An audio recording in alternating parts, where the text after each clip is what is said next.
Sur le portail de l'école, il y avait une affiche. Quelques mots à devenir folle quand tu les défriches.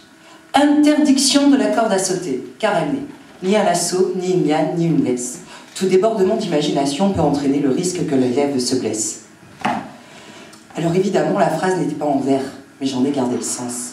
Elle m'a mise à l'envers, tous signaux d'alerte en incandescence. Le printemps se pointa, les gosses sortirent les claquettes. Et ça, la direction ne le tolérerait pas. Ils peuvent se casser une gambette.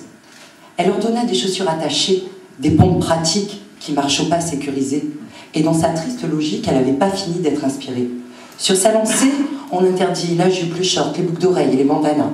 Et un jour, devant la porte, on verra des mômes en uniforme de soldats. C'est l'éducation dans notre société, pour leur sécurité, pour leur bien. Et si ce n'est de créativité, ces gamins, on les prive de rien. Alors j'ai pas su expliquer à mes enfants ma colère. Elle était ridicule et anecdotique, cette histoire de corde à sauter. J'ai juste dit qu'il y avait un sale truc dans l'air et qu'au-delà de notre bulle, c'était pas joli, l'odeur qui se propageait.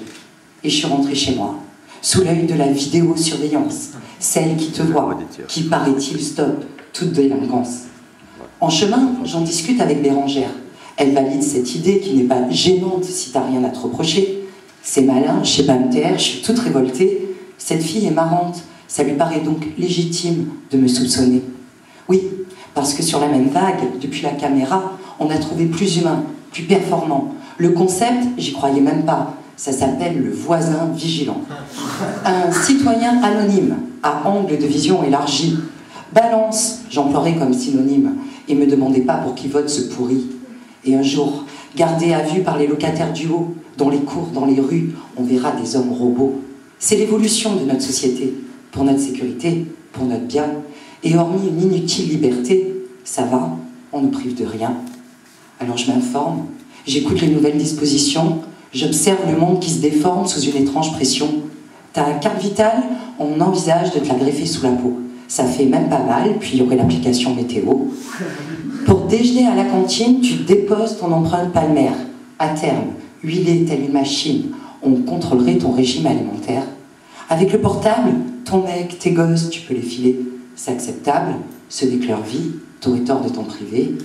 Et un jour on verra des androïdes avec des codes barres sur le front se déplacer au pas de guéants, des êtres insipides, incapables de penser non, toujours plus productifs et obéissants.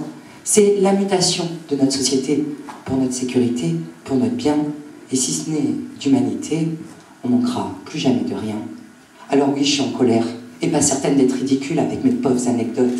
Il y a vraiment un sale virus dans l'air, il avance, on recule, on accepte, on soumet, ou là ça y est, on le fait péter l'antidote. Yeah.